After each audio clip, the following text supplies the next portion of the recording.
What up, guys? Today we got a question from Casper, who is asking a question that gets asked all the time. Probably one of my most asked questions in one way or the other. But basically, he's asking in this long roundabout way, because it's a long message, says, what are the best, most important non-BJJ activities that I can do to improve my jiu-jitsu when I go back to the gym? Like, what kind of things can I do outside of the jiu-jitsu gym to improve my jiu-jitsu when I go back to the gym? Now, he listed a few things like solo drills, watching instructionals, watching matches, things like this, which, by the way, are all great if you want to do them, right? But he's wondering what my thoughts on it are. So, Casper, thanks for the question, bro.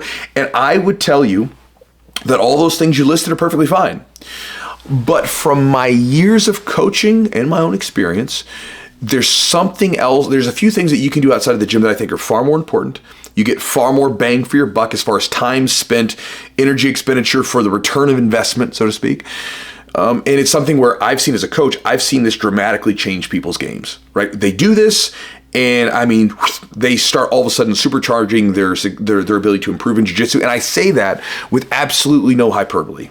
I'm not like saying this because I'm trying to be, sort of make it a catchy video or something. I mean, this is literally what I noticed. Okay. I'll give you an example of this in sort of practice, what this looks like.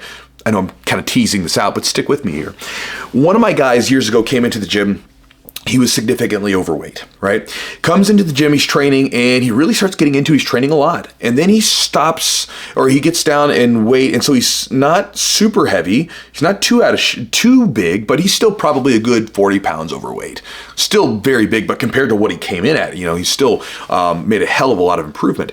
And he was doing fine, right? And he was training a lot, training very consistently. We're talking 4 or 5 days a week, doing a little lifting on the side, doing a little extra cardio, that whole thing.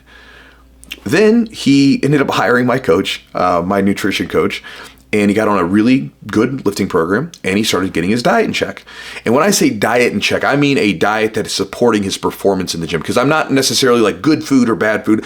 I'm just saying he's eating in a way where he's finding foods that he seems to digest easily and that are arranged in a way throughout the day to support his training, meaning we're loading up on those carbs during our training and, elsewhere not so much. Anyway, he goes through this, and, within 6 months, I mean, he loses a tremendous amount of weight, and he's like a different person. Rolled with him, I mean, a completely different person. Gas tank goes through the roof, different person. I'm like, damn, impressive. Now, he didn't make a ton of skill gain necessarily with his technique. It got better, but his body was able to move so much better, right? He doesn't have this big belly sitting in front of him. He's not lugging around 40 pounds of weight on him, of non-useful tissue. Because you think, in a sport like jiu-jitsu that emphasizes or puts a premium on cardiovascular endurance, like fat tissue is not useful to us.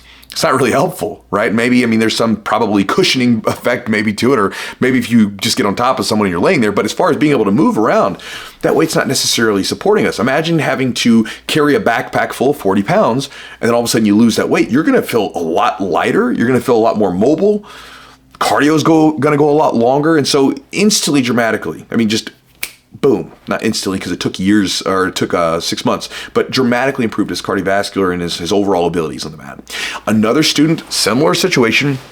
This guy wasn't necessarily overweight, right? He lost maybe 10 pounds, but like nothing crazy, right? He went from 10 pounds and was kind of in decent shape to 10 pounds. He got like nice and lean, and got on a strength training program consistently. And again, it's one of those things where I was talking to him, and he's one of my young black belts. Rolling with him a year ago to now is completely different. And again, a year you can get a lot in a year. But what I noticed from him was this his ability to continue to push forward, and his ability to come after me and to off balance me and to keep pressing. And it was giving me a heck of a lot of trouble. I noticed this recently because I was telling him, like, dude, like, you've made a hell of an increase in the last year. More so than the average, right? More so than some of the years that he had previously. And I've seen this again and again and again when people get really serious about their diet and their strength training and having a good, consistent program.